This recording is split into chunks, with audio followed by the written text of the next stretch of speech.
Combo Nation, this is Grown B. I got my boy Edix Explode. and we are back with episode 2 of the Kombocast, a fighting game podcast where we really just talk about the culture of fighting games. Like, this is something that we don't want to kind of let die off. And I think there's a lot about the history, a lot about the culture, a lot about what it takes to kind of maybe jump to the next level if you don't want to be a casual. And then a lot to understand about why it's important to still at heart. I don't think we talked about this last week, but I think at heart, it's important to always have a level of casual in your fighting game approach, because that's kind of what makes it, that kind of what keeps the fun in it. Right? Yeah, I can agree with that. And so we had a little bit of a conversation last week about like, what does it mean to be like looking at the competitive scene versus looking at the casual scene? And in your heart as a fighting game player, there's a balance, right? There's a balance to how much you put into, oh, I have to be the best. I have to be constantly improving, to remembering why we play games in the first place. Yes. Which is to have fun, have connection with our friends, and be able to have an enjoyable moment. And sometimes that enjoyable moment isn't just about me or just about you. It's like, if I'm having a good time and you're having a good time, that only amplifies how good of a time we both have. So one of the things about me and X is we're pretty good. I think I'm confident in most people that we run into, like, hey, I'll jump on the sticks with anybody, right? And it's hard to do that without reaching a certain level. But I also think we're at a level where a lot of people can get to in you know, maybe a couple of months, or just some mentality changes, or just some approaches and things that change. Like, a lot of our biggest jumps that we've had in any of the fighting games that we've played have come from like a few adjustments and then like a week worth of practice, right? So I think a lot of people can make those leaps. We've seen like our boy Sauce Scott Flacco has made leaps like that in a couple of weeks. And so some of these different episodes and some of the tips and stuff that we give out can help anybody that is just maybe starting out, or always played casual, or maybe was a button masher, or maybe they had somebody that would always beat them, but they would never teach them how to get around the things that that person was using.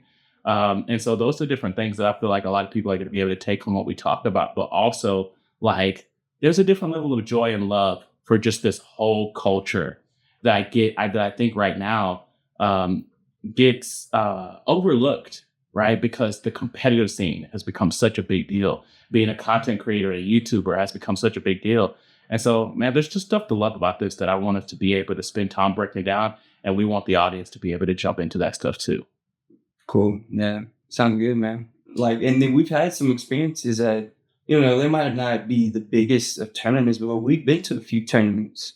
Yeah. You know, we went to the one over in, where was that, Plano that one time. Mm-hmm. Then we went to that arena over here in Arlington. So we've had some type of experience going to a fighting game tournament. So we kind of seen at least a little bit of the inside scoop on some stuff.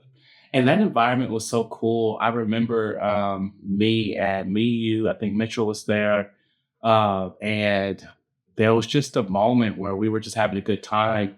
And I remember Mitchell had went up and he had an opponent that was kind of spamming Scorpion's teleportation side switch. Yeah, I remember.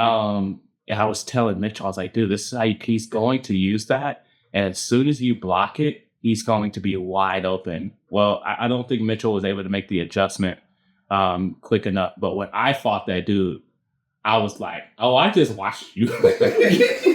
I just watched you, sir.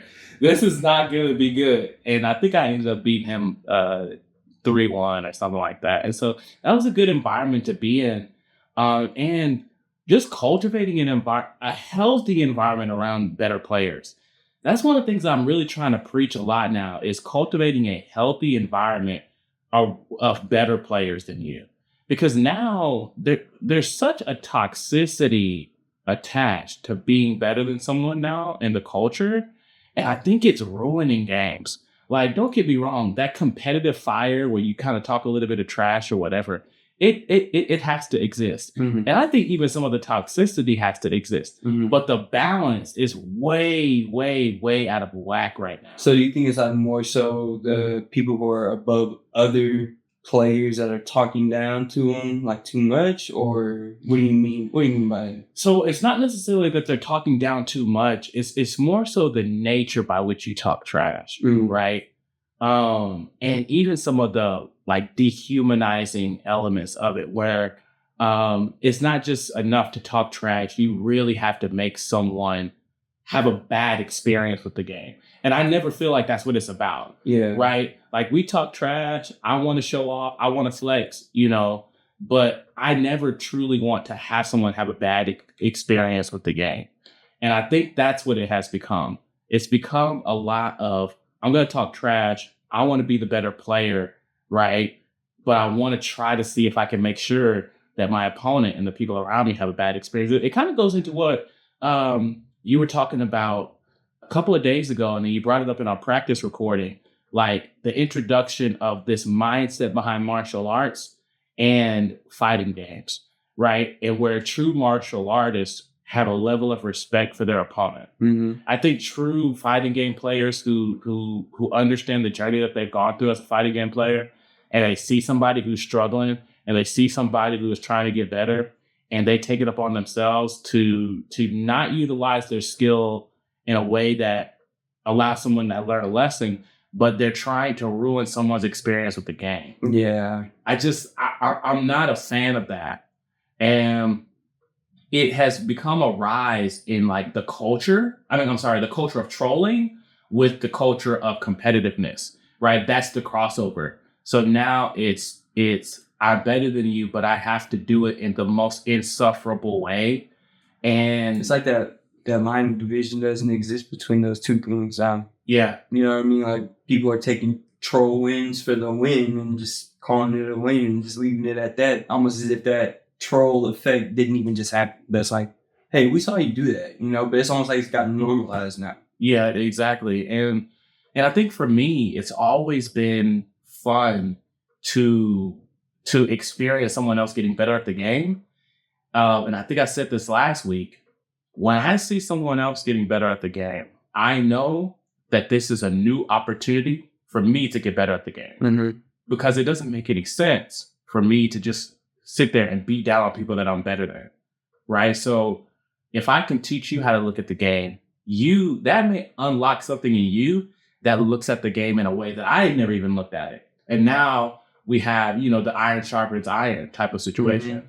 And so I feel like that is where a lot of the competitiveness has lost a bit of its excitement, because it has to be slowly become mixed in with the troll mentality, the troll internet mentality of like social media and gaming and whatnot. And so that's a bit of a sad thing to me, which is why I feel like it's so much more important for people to begin cultivating their own healthy environments of competitiveness, where like, yeah, you're going to have people better than you.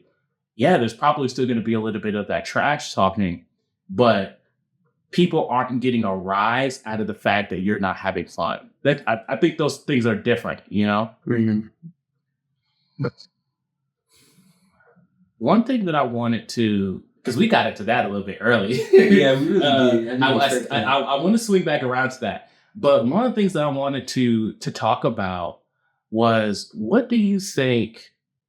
Tell me what your experience was with your first fighting game. The conversation that I want to have is not necessarily, I want to have a conversation about how you got into fighting games, but I want to think about like, what would start making people of this generation get into fighting games more, right? So like, what was the first fighting game that made you even want to put your hands on it? Do you remember? I was young. I was young. It's whenever I used to visit my mom when she lived in her apartment. It was like one of her first apartments. It was one that she had with my father. I think it was like Tekken 2 or 3. Whichever one had Roger and the dinosaur on, because I would always pick the little dinosaur every time. And I would just sit there and play it by myself, and that was it. But and then I think the first fighting game I ever owned was on the Super Nintendo. It was Mortal Kombat. Okay. It was something. It was a hand me down. The game was, but yeah, I played that all the time, always with my cousins or even with my sister sometimes too. I think you hinted at something that I think has a big impact on why people started picking up fighting games. Because think about what happened. You didn't necessarily talk about a move. You didn't necessarily talk about a tactic. You talked about a character.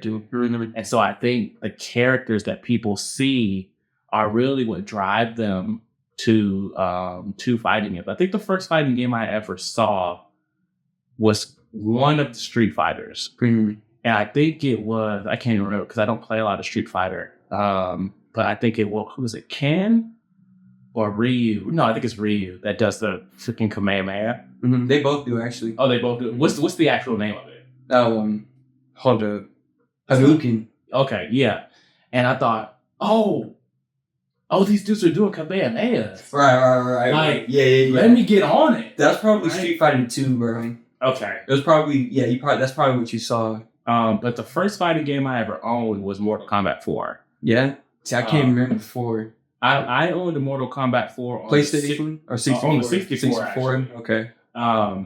And one of the reasons why I picked up Sub-Zero was because when he threw the ice ball, it looks like the Kamehameha. That's it. So that's exactly why I would always I used to do the same thing because it was like Dragon Ball was so fresh on my mind around those times. I would always pick Ken and Ryu because it's like, he's doing the same thing. He's doing the Kamehameha. Yeah. Obviously it wasn't, but it was just so easy to transfer that over. Yes, exactly. And but I think that, so the reason why I thought about this is because last week you brought up our developers trying to just capitalize on special IP when they create fighting game and not really think about how like the fighting game is going to work itself. Just think about, we're going to throw some My Hero characters into a fighting game. We're going to throw some Dragon Ball characters into a fighting game. Just because we know we're going to get some traction based off these characters. So I was like, okay, well, when was a time where they couldn't really do that? Right? Back in the day, Tekken, Street Fighter, MK, right? Those are there's not even you can't even make a Mount Rushmore because there's really not a fourth game that's as iconic as those three that have been around for that long. Yeah. Right? So we think about them. They just had interesting characters, and they made you want to go try out those characters. And each of them had something a little bit different. I think Tekken. Bonus credit. I just have to add this real quick. Go ahead. Smash Bros is close. Smash Bros. The one that came on the 64 is close in that time. Almost. It's almost it. But here's the thing about Smash, though. It's a little bit past that era, right? It's a little bit past like the Inception era that I kind of call fighting games, where they were like all the ones that you would see in the arcade. It's a little bit after that, but even remember, before it really developed into, I guess maybe it always was, but it was really melee, where it really kind of transformed, right? Yeah. But I do think, let's come back to that. Okay, yeah, I like that as an introduction.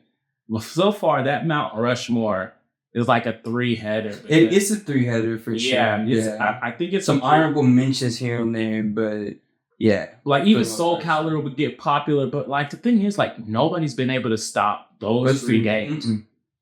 Right? And people will say, and honestly, it's really not until now that it's like, hey, one of these may be falling off soon. And I think it's okay. Like one of them may be falling off soon. And and so back then I think Street Fighter had the coolest looking moves. Tekken had the coolest looking characters. And then MK was that game that was like, like actual brutal, like combat, blood, gore, people getting their heads knocked off. Like, really? You were playing Mortal Kombat to see if you could get to the end of the fight, push a bunch of buttons, and get a fatality. Yes. That's what you were playing for. Yep. You were playing to get to the end of the fight and then do a fatality. That was always the excitement of a casual player when it came to MK.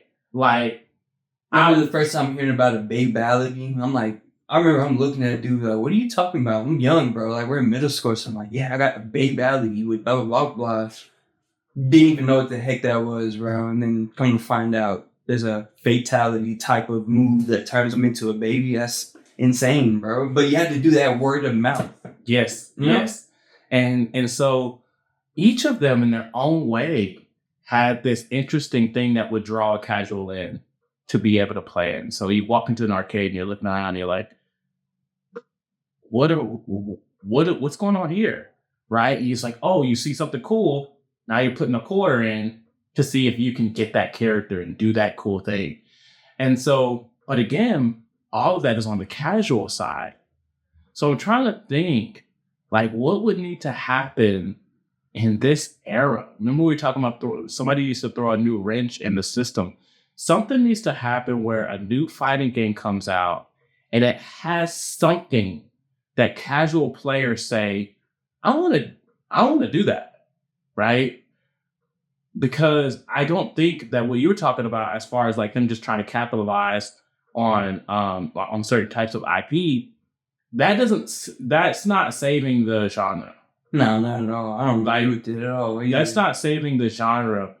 So I think all of the like the OGs, right? That original trifecta, get back to doing what you were doing before. MK needs to get back to like cool, like brutal moves and crazy fun fatalities, crazy fun brutalities. Like get back to that visual element. Most of what was cool about MK was visual. Mm-hmm. Right? They need to kind of get back to when that. People were getting hit, it looked like it hurt every single time. It looked like it hurt. This impact every single time. It just looked crazy. Like it almost like you're getting thrown into a movie. And so that was the experience. Like you're watching crazy stuff happen. And so not to say you completely throw away like everything before the fatality happens, because obviously the fatalities and stuff's not till the end of the fight. So you still want to focus on a lot of other great things, but at the same time, it's like, hey, oh man, I just Nathan this guy. People are not as excited about MK as they were before. How do you get people excited? Well, what got you there in the first place? Dance with the ones who brought you. And so that was what makes me think about that. Tekken, I think it's just still putting out cool, interesting characters that people want to use. Maybe time for like some more. Hey, maybe the next story of that Bloodlines. Did you ever get around to watching that Tekken Bloodlines, that anime? Oh, on Netflix? No, I didn't. Bro, you need to watch it. It's really good. It's really good. Okay, it's good, bro. It needs another season. They could do that too. Yeah, cool characters and cool costumes, I think, was what Tekken did. And then Street Fighter, same thing. Get back to just having. I think Street Fighter is actually going pretty strong. Mm-hmm. Street Fighter is still, and again, it actually leads a lot into our point. It's really the only one that didn't try to go too far out of what made it great in the first place, mm-hmm. right? When I watch Street Fighter gameplays, it's what I used to watch in the arcades. Yeah. Right? Same characters doing the same stuff. Like, it looks like Street Fighter. I can point out, oh yeah, that's Street Fighter. Right? They're not trying to be something else, which I think is just really important. But also, I want to see some more fighting games, just like we talked about last week. If those are going to be the top three, right? The essential, like what we call like the big three in anime.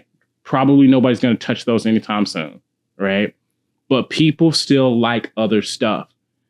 And those are still a part of people's like everyday conversations. The Demon Slayers, the Attack on Titan. Yeah, like that. Like, there's a whole world of really good anime that people like the Demon Slayer. There's a whole world of really good anime that people are talking about. Hey, that Bleach one. Bleach. That one looks good, bro. Like, so there's a step under the best fighting games of all time where I think other fighting games can step in and occupy casual space, right? but they have to have their own identity too. Right, like you're probably not going to have this on the main stage at Evo, right? But maybe one of the side stages it'll be at for a smaller prize. You know, it's still there at Evo, but you know, it's just not at. You don't have to push it as heavy as those other three. You don't have to compete with those other three. Yeah, this is for another group of people. And have an identity, and don't be afraid to hold on to that identity. So when you realize, oh, okay, maybe a lot of people aren't playing, but far more than you expect to be playing are playing. Okay, this is just, Tekken Toko Tuko Fighter 1, right? Take your time to make Toko Tuko Fighter 2 and 3 and 4 before you think, oh, okay, well, not as many people played as we wanted. Let's steal some elements from Tekken, or let's steal some elements from MK.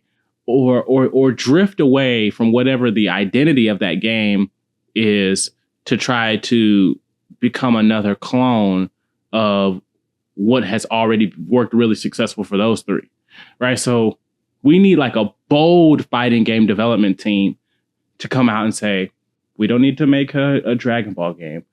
We don't need to make a a Mario game or a Demon Slayer game. We can create our own characters and just create a game that gives you a specific type of experience and just double down on that, right? And I think that is what will start to attract people back to the fighting game genre. And again, this is more about the casual. This is more, I think at the end of the day, the casuals are the ones who will carry the genre, right? Yeah, because there's way more casuals than there are pros. Exactly. And so what happens is I start to think about like every gamer, like 10 years ago, every gamer in some way played fighting games too, right? There was you could go into anybody's house. If they had games, if they had a collection of games, a couple of those games were fighting games, right? Now it seems like that has dropped off of a lot of people's experience with gaming, right? And I think it has just become, some of them have gotten too competitive. Some of them have not leaned into like giving the casual audience something to get excited about. And so we need that back. And I think that kind of starts with like having an identity up front, sticking with it. Like obviously changes, like making changes to make it better. But like that core identity has to stay there, right? So MK has to get back to their core identity. I think Tekken has to get back to its core identity in a sense. I think it's still, for the most part, there. But Street Fighter is the one that has stick the closest to its original identity. And I think that's why it's as successful still as it is. Do you remember that game Absolver? I don't think I've ever seen or played that. I think it came out probably like 2017 or 2018. It was a game that came out on the PS4. I'm trying to remember if it was free to play or if you had to like have PlayStation Plus. I want to say you had like PlayStation Plus, but the character designs, they almost look like polygons. Oh, okay. And, it was like you kind of created your own class. There was all these different like fighting styles. And it was martial arts based. It almost looked like a Polygon-esque type of stickman type of character. But it's a 3D world and stuff like that. And you go around, you're fighting people. And at first it's NPCs and stuff. And then you start learning moves based off of that. Like you can pick up moves from them and so on and so forth. Then you start fighting people online. It was a really, really cool concept. It was just there's no depth to the game. But I really like their approach to it and stuff. So it's like, you know, something like just different. Just something out of the norm. Something that can hold up some space. Something that can give people something to talk about. Something refreshing. Something that can not necessarily revitalize the occupancy of fighting games, but something to kind of fill the void. Yeah, I just think there's just, like we said, there needs to be, somebody just needs to put a couple of jumper cables on the community and just give it a jump. And I think that's going to come with like new things being thrown in. It makes me think towards that point, like as we talk about like different companies and stuff getting away from what they did well, so a foreshadowing of that was actually two things, really. Mortal Kombat Shaolin Monks, which I think was... Did you play Shaolin Monks? I barely remember it. I barely remember it at all. Shaolin Monks really wasn't bad. Shaolin Monks was fun. It was that kind of. It was almost an arena type. It was almost hack and slashy, right? Yeah. But their biggest like flop to me, I think, was Armageddon.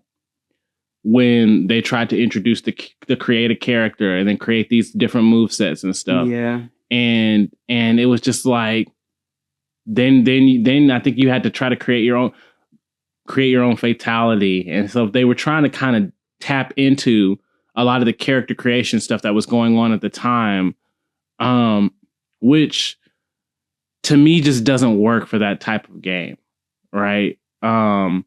Because the appeal was the cool characters that they had and the story behind those cool characters. And the cool moves they did. Yeah. And so the fact that you create your own character and you just kind of take up some of their different moves and put them into your kit, I just don't think it really worked. The sad thing about that is that was the Mortal Kombat that had a massive roster. Like, I think almost everybody was in that game, but most people were trying out the character creation stuff. So it kind of got overshadowed, but like Blaze, Rain, like everybody was in it. That roster was huge, but it was just, it was another example of them kind of getting away from their identity, right? Because even MK has one of the like better storylines too. That's something that we don't talk about. I think the story, like everybody knows, okay, man, that storyline of Sub-Zero and Scorpion, crazy. Like Raiden is a god, but he's around these mortals, like Kung Lao and Liu Kang as brothers and their relationship, and Quan Chi manipulating things behind the scene. Like even the story had a certain type of element too. And that may also be a piece of it, right? Fighting games had story modes, right? As opposed to just, all right, get ready to fight. Yeah. Like it had story mode. So after you watch the story mode, right, and you play with this, and you could go through every single character and do their tower and get a different piece of their story mode. And you got to play with each different character so MK they haven't done a bad job of getting away from that, but their storylines have not been as good as they've been in the past. I think that it was a good idea to kind of flip things around on their head a little bit with MK1 and kind of this kind of new universe. We got Liu Kang as the god. We have Raiden that's just a regular cold dude running around electrocuting people. Sub-Zero is Bihan again. Scorpion is Scorpion? Scorpion's not Hanzo in MK1. Scorpion is what's his name? Kuai Liang. Yeah, so like that type of stuff I think is cool. They tried something new with the combat, and again, there's a different. Okay, so I talked about this a little bit last week too. How it's not fair to the developers that they'll complain if the developers kind of make something and they don't revamp totally the gameplay and stuff. And I'll say, oh yeah, this is just a reskin. It's just a copy of MK9. We're playing $70 to play the same game. And but then when they try something new and they try something different, like the cameo system, then it's, oh my God, why don't you just go back to what you were doing before? So like if I go back to what I was doing before, you're gonna tell me I reskinned it. Yeah. If I do something new and I try to take elements of stuff that y'all already like, you gonna tell me I'm stupid. Yeah. Right? I'm getting criticized. So it's very difficult for them to kind of stick to their identity. Do you think it was ambitious at least? I don't even think it was ambitious. The cameo system? Yeah. Did you I don't even think it was ambitious. I think it was, okay, y'all keep telling us we're making the same game. We just watched y'all love fighters. Well, fighters had some like tag team type like little stuff. Let's try to put a little bit of that, right? Not totally make it a Tekken tag tournament. Not totally make it a Street Fighter where you're switching characters completely in and out. but y'all like this thing where you're kind of using a couple of different characters in a fight. We're just going to take a little bit of that and we're going to put it in MK. So I don't even think it was that ambitious. I think it was just like, let's see if this works. And, you know, some people didn't like it. I don't think some people gave it a real chance though. Did you like it? That's my problem. You're just kind of neutral about it? I'm very neutral about it.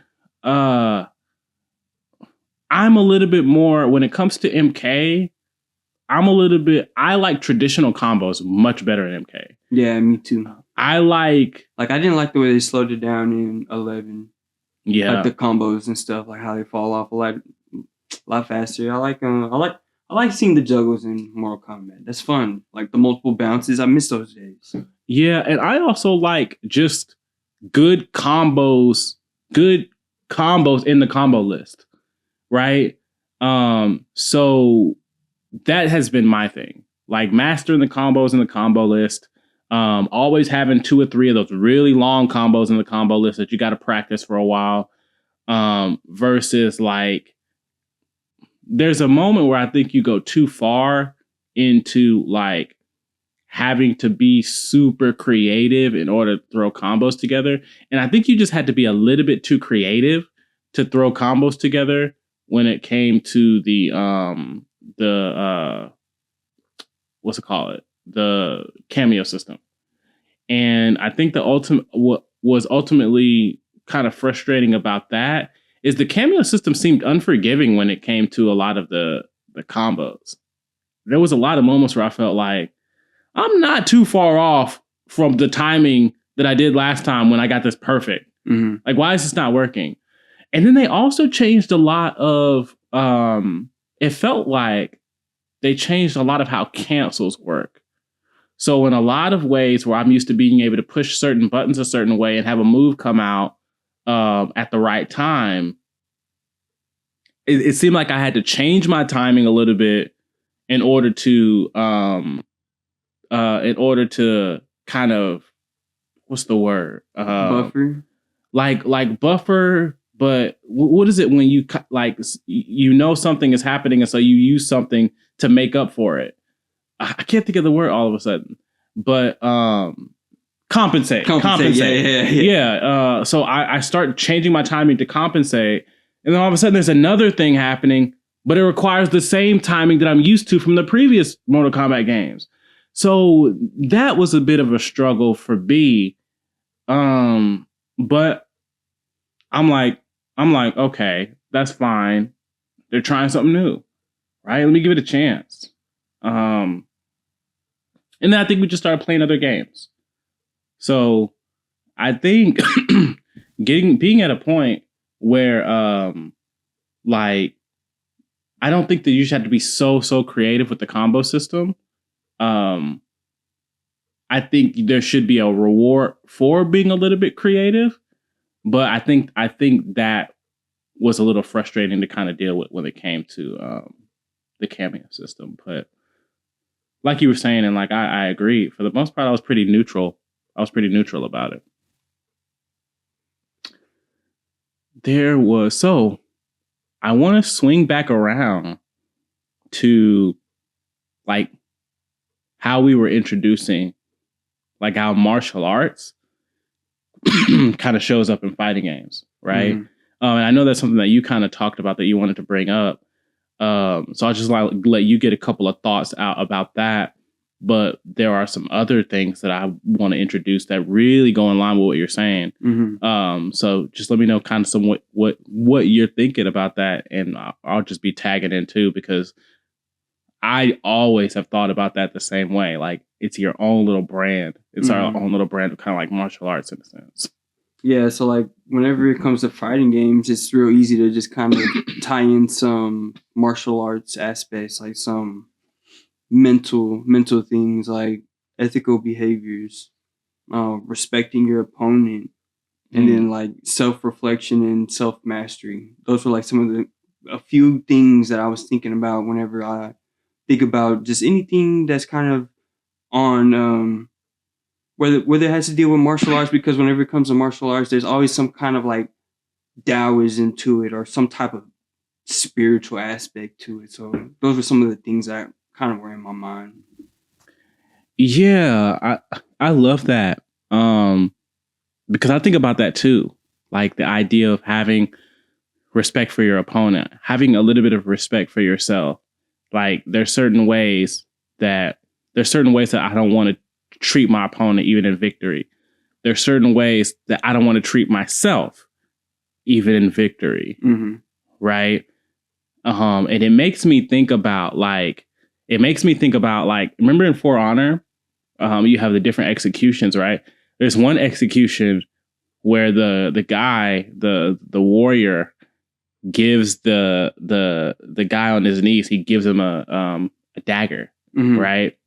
And he gives him a dagger, and the guy and the warrior on his knees uses the dagger to kill himself before your character chops his head off, right? So it's like I give you the opportunity to have the honor taking your own life before I cut your head off. Like, so there's just these different little things. And so that's where like, oh, is there a cheap tactic in the game? Am I going to exploit this cheap tactic to win and feel good about myself? Mm-hmm. Right. So there's a certain level and there's some people that are just like, no, I don't care. Yeah, that's just right? how some people are. But bro. then there's some people that are like, no. And it always feels good to see those type of people. Yeah. I've added so many random people that I fought on, whether it was Injustice 2 or Dragon Ball Fighters, where we had a really good set and I actually really enjoyed the way they fought because they really had me doing mental gymnastics in my head. Because it's like, dude, why are you in my head? I didn't invite you in here. Yeah. But it was so good and I liked that fight so much. It was like, you get an ad from me because that meant something to me. One of the interesting ones that I like to see, have you ever been in the middle of a match, right? There's two different versions of this. One, maybe you step away and you come back and you realize a match has started, but your opponent is just standing there. That's mad respect, bro. Yeah. No health gone. It's like, bro, what does it benefit me to beat up somebody who's not there? Exactly. Right? Outside of what? Getting 50 rank points? Who cares, dude? I'm here to have a fun experience fighting and playing the game. I'm here to have an experience where, like, I grow out of that experience. You step it away, right? And you could all, and the people always can argue, well, you should never step away. I mean, you knew that you queued up for a rank match, so I'm going to beat you. It's like, not everybody wants to sweat right there in that one spot, bro. Maybe somebody just wants to get up and move. It's like, or like another one of it, like you're in the middle of a fight and your controller goes out and you're like, dude, but then you look up and you realize that person stops. Like they can tell, like that something about that doesn't seem right, and they stop. Right, like to me, that's that martial arts honor. Yeah, it's like, right, and it's weird to me that people are like, who cares about honor? I just want to win. That's weird to me, bro. That's weird. I don't get it. And it's like what, like I asked last time. I was like, man, what is it that makes you view video games so differently than me? Like, just because I'm playing a video game isn't going to change, like, who I am and the decisions I make. Like, that's just weird. Like, is that just how you are? It's just the type of person you are? I don't know. I guess so. So, but even in the martial arts world, there's still those people that don't have that level of honor. That is true. So, like, it's just crazy, bro. And again, it goes back to so many different things. It's a culture thing, And so with certain things, people want to blame the developers about certain experiences. But I mean, a lot of it is tweaks in mentality could totally change the culture and totally change how we like engage with the developers and whatnot. And so I like that idea of respect. I like that idea of of honor. And I think it shows up in a fun. But you know what, man? Now that I think about it in an interesting way, the fact that some people don't have it makes interacting with the people that do have it more valuable. Way more valuable. Way more valuable. So it's more impactful. So seeking out those people and finding those people and saying, wow, that was a good match. I remember one of the last games of MK that I played, MK1. I met this guy. This may have actually been the last match that I played. I played this guy and we were both on the mic and we were both just going back and forth, complimenting each other, telling each other like, because I stagger more in MK1 than I do in any other game, right? So it's like 1-2, go for a grab, 1-2, continue the combo, 1-2, stall, right? And he was like, dude, I've never, why are you playing like this? I've never played anybody who plays really, really like that, right? And so, but we were having fun and he saw me like drop a combo like 2 or 3 times. So I was like, bro, but I'm going to hit you with this combo at some point. And I finally got it off. And he was like, yeah, dude, nice. And so, but moments like that are just exciting to have. They're fun. And they can honestly make up for 6 or 7 like losses or bad experiences. And to be honest, I think that is where being able to have fun, win, lose, or draw comes from. Right? Because it's like, it's not so important. I can have fun in more ways than just winning. Yeah, man. That's where a lot of people are struggling right now, I think, with fighting games. They can't have fun outside of winning. Yeah, man. Losing isn't a failure, it's an opportunity. Yeah. And I always tell this story, one of the most popular videos on my YouTube channel. It was me playing Injustice 2. And I told a story. I told a story about how I couldn't beat Damian Wayne Robin in that game for a while. Mm-hmm. And so I was playing some quick match. And I ran into a guy who was using Robin. And I was like, you know what? I'm going to see how much this guy's willing to play me. And so I was like, I'm going to play this guy. And I'm going to figure out how to beat him. And I think he beat me like the first 8 matches. And then after that, I think I won 1 game. But all throughout those 8 matches, as I'm learning different little things. Oh, okay. He had a cross up where he threw like a Robin wing. Mm-hmm. And the whole time I thought that because it's a cross up that I had to block it on the other side. And you could just block it straight up. And I was like, I can block that straight up. And now I don't have to worry about that anymore. If he throws it out all willy-nilly. So I started picking up different little stuff. I beat him once. Then he beat me a few more times. And I beat him again. And in the last 4 matches, I beat him 4 times in a row. And then he sends me a message. He said, GG's, man. And I just sent him a message. And I was like, man, thanks for playing with me, man. I appreciate it. I was really trying to figure out that character. So it's like, yeah, what? Maybe I won 6 matches and he won, what, at like 20? Mm-hmm. But I learned enough and accomplished what I wanted to accomplish. And you got a compliment at the same time, too. Yeah, he messaged you. Like, he initiated that conversation and he said, he's just GG's, man. And it's just... He probably sat there and was probably thinking the same thing. I'm going to play this guy as many times until, said and done. Yep. And so, to me, yeah, I may have lost probably way more than I won, but that was such a valuable experience. And in reality, I did win because I wanted to figure out something about that character that could help me going into the next match fighting another character like that, right? People don't think like that, which is why when they're not winning, they can't have fun, and then they start getting frustrated, and they never get better. You know? Mm-hmm. Another thing about this, as we go deeper into this martial arts stuff and mentality, you learn. This is something very weird. So, one of my friends, you know her, but I'm not going to say her name. She was telling me about some guys that she plays with. Well, I had played some Tekken with her, and she brought a guy in to play with us, right? And he was using a lot of cheap tactics, right? Like spammy type tactics.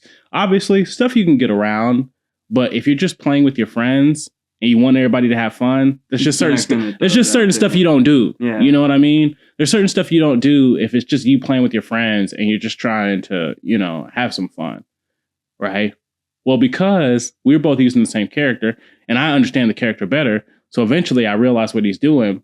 I beat him, and I'm like, I never want to play with that guy again. And I just got a bad feeling about it. I just got a bad vibe about him. I was like, something's off about him. I don't want to play with that person.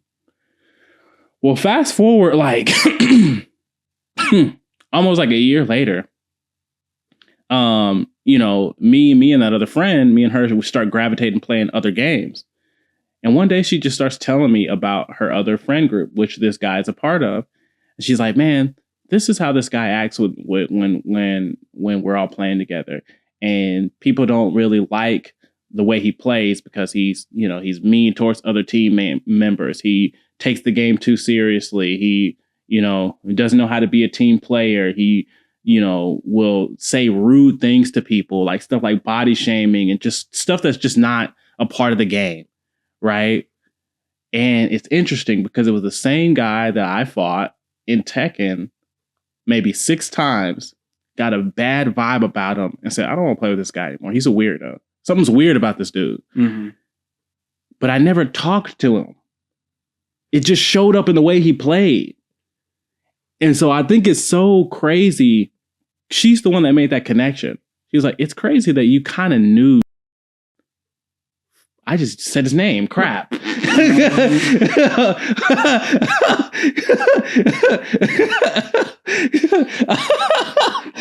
it. I gotta beep it out. I'm gonna beep his name out. I'll beep his name out.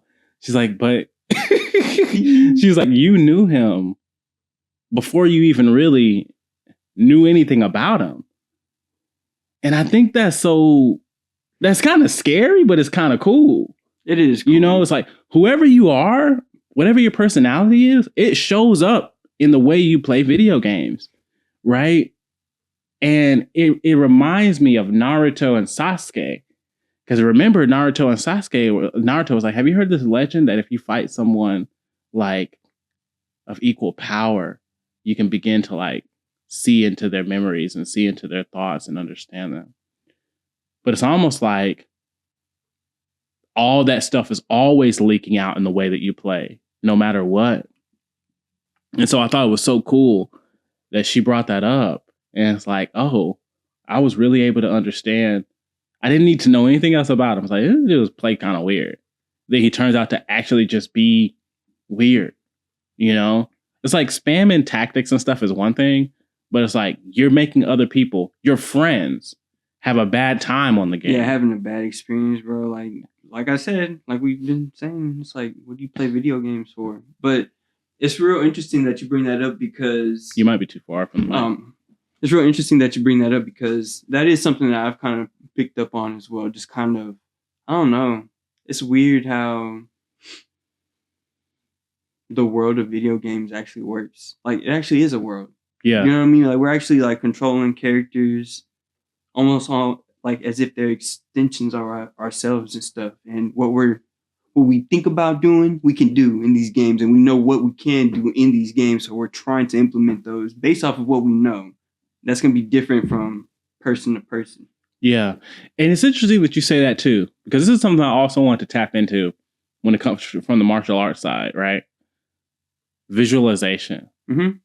I love the visualization aspect of fighting games. I remember my mom, we were in a bowling league, and I asked my mom if she's been practicing, and she was like, no, I haven't been practicing, but I've been visualizing it. And I was like, I'm like, you're not good enough yet for visualizing to work. But there is a point where I think visualizing does work, right? I think about like Krillin and Gohan doing the visual training in the spaceship on their way to Namek. Yeah, like they're stuff really like doing it. like so fun to think about, and that's my kind of first Piccolo up the mountains. Yeah, that was my first introduction to like, okay, maybe just like really concentrating on the stuff on your mind. And I remember I'm almost always practicing. Like if I'm active on a game, I'm almost always practicing it. And I remember like, and it's funny because it'll show up on you physically sometimes. And I remember when I would like be taking orders and stuff when I worked at Payway. One of my other coworkers, she would know if I was practicing something in my mind by what my hands would do. So it's like, if she saw me doing this with my hands, she would know that I'm throwing a fireball. Right? Like, and so we had a joke where like I would do this and she'd run up. Like if it was cold, she'd run up and be like, I see you throwing your fireball. So I'm always like just practicing like sometimes I'm just watching my characters do the combo, and sometimes I'm visualizing my hands on the controller doing the inputs. And sometimes I'll just do that on a car ride while I'm listening to music. And it's crazy because it works and it helps, right, with focus. Because I remember one time you and I did a training session in maybe Fighters. Yeah, it was Fighters.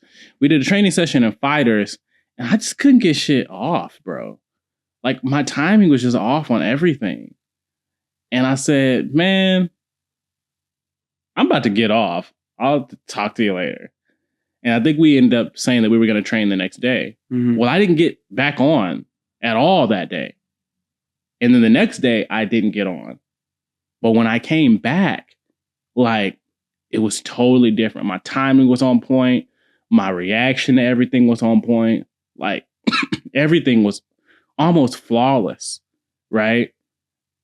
But it wasn't because I hammered it in by being on the game, pushing a bunch of buttons. That whole time, I just visualized it. Like, whenever I was just in a state of rest, I was like, okay, this is how I would normally do this combo.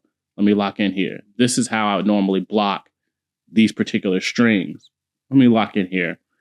And it's almost like, it's just different, you know? Saying a time of rest. Yeah. You know, it's funny you say that, you know. When God makes us wait, we should do what waiters do. You know?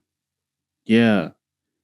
And I think now, like in a lot of ways, that visualization, like just finding a way to creep the thought of what it is that you want to do into your mind, allow it into your present mind for a moment when you get the opportunities.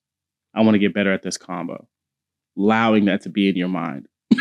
Allowing yourself to think about how you're going to look, how you're going to feel, what's your body going to do, how excited you're going to be if you were to be successful. Like allowing all those elements to creep into your mind actively shows up in like your next session. The full combo. Yeah.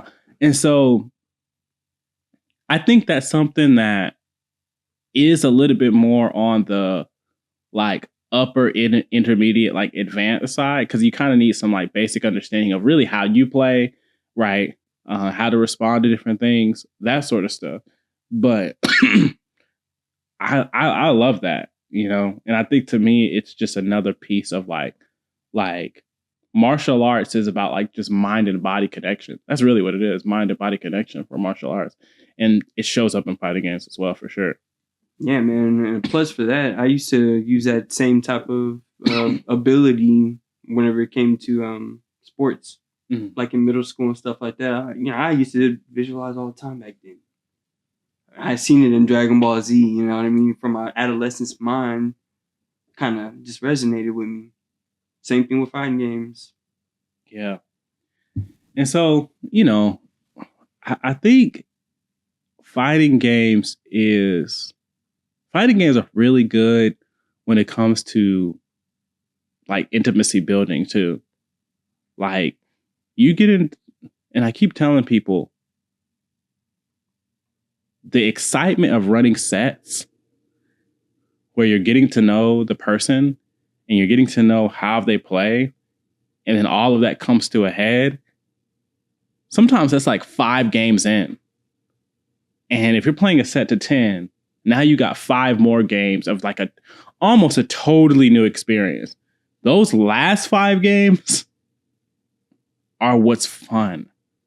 You know, sure, the first 5 games of figuring it out is fun, but the last 5 games where people have a lot of things figured out, and now, like, you're capitalizing, you're making adjustments, you're playing a little bit of mind games.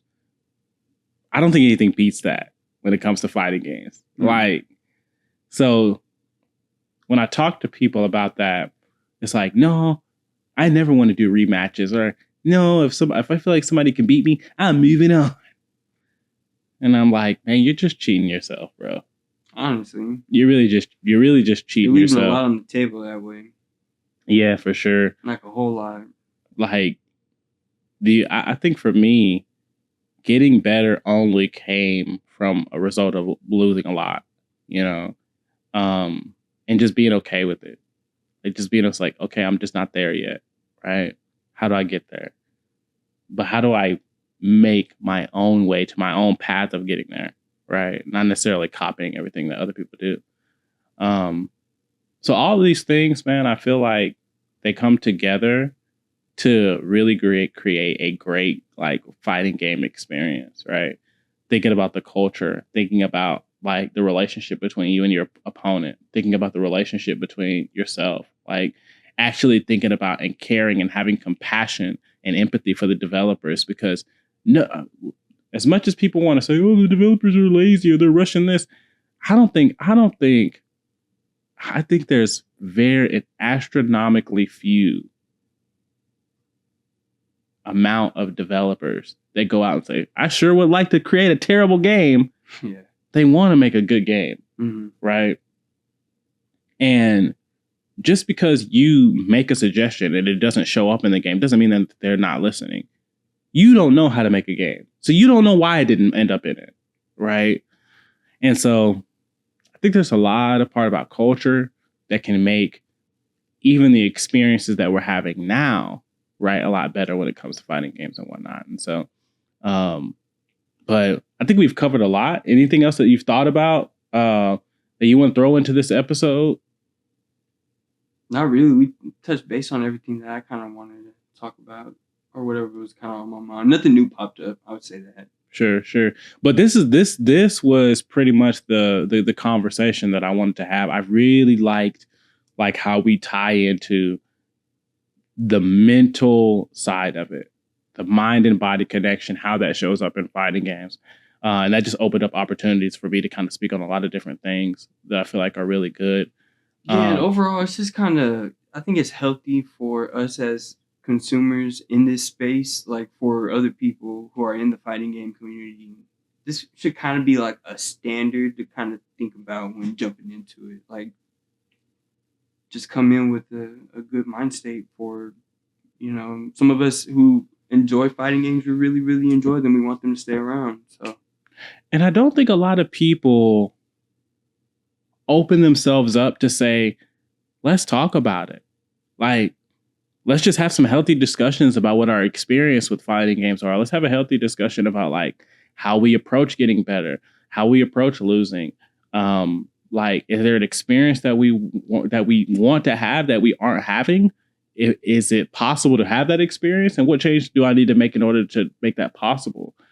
One thing that I think about, I was going to make a YouTube video about this, is the fact that like somebody said, oh man, I regret paying $100 for Sparking Zero or something like that.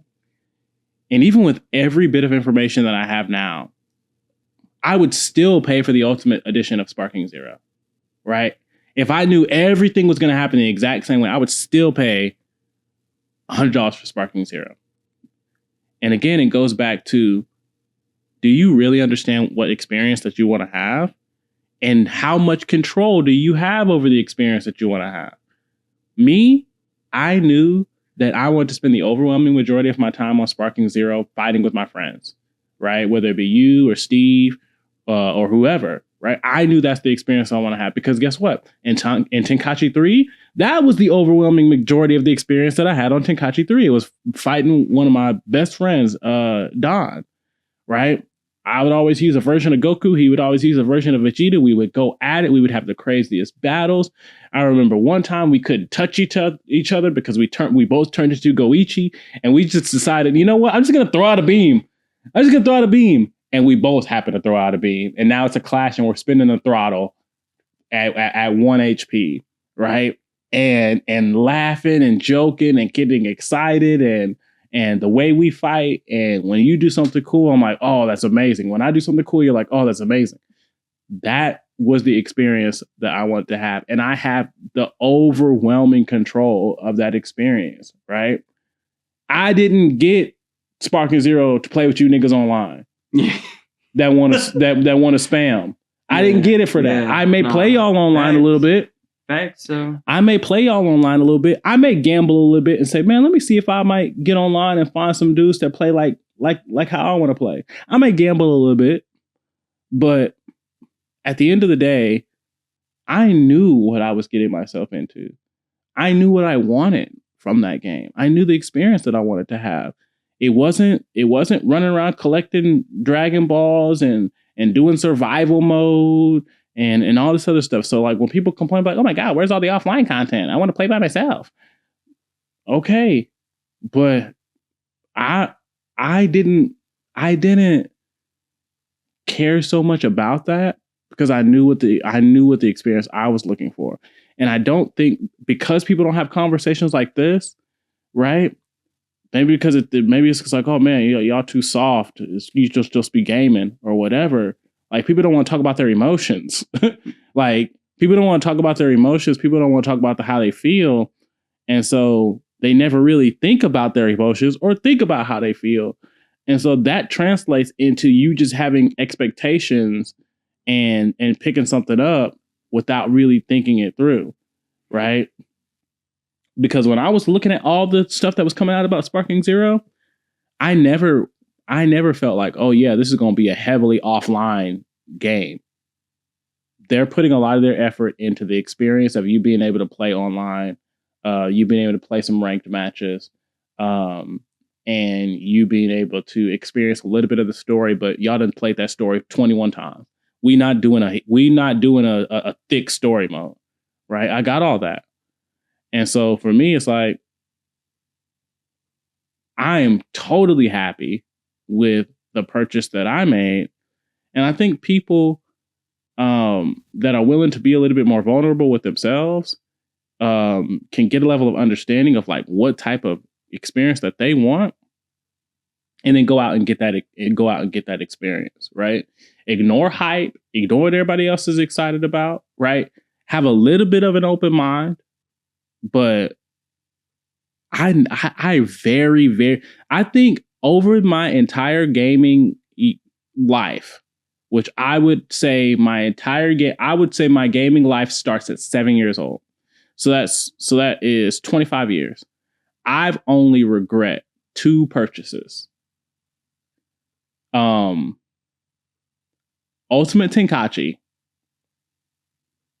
which is just the worst Dragon Ball game ever made. It is. I returned to that game the very next day when I bought it. Ultimate Tenkaichi and something else. I can't remember. But it's because I've really spent a lot of time getting to know myself, right? And knowing what type of games that I want to play. And then giving the developer some grace to say, I see what type of game you're going to create. Maybe I want to play it. But like people who are like sitting around sad at a purchase that they made, I don't know. It's not me, you know? So I kind of knew exactly what I wanted to get into, and it still holds true. Like, my good experiences with Sparking Zero far, far, far outweigh the bad. Like, far, far, far outweigh the bad. And it's because my expectations were rooted in things I can control. I can control if I get on the game and play with my friends. I can control, having a discussion about how we want to play or when we want to play or what characters we want to use or whatever, right? And I don't think a lot of people really do that. They were just thinking, oh man, in their mind, and a lot of people want to admit this, they thought that they were just going to get online, they're going to cruise their way to Z rank and post it on YouTube.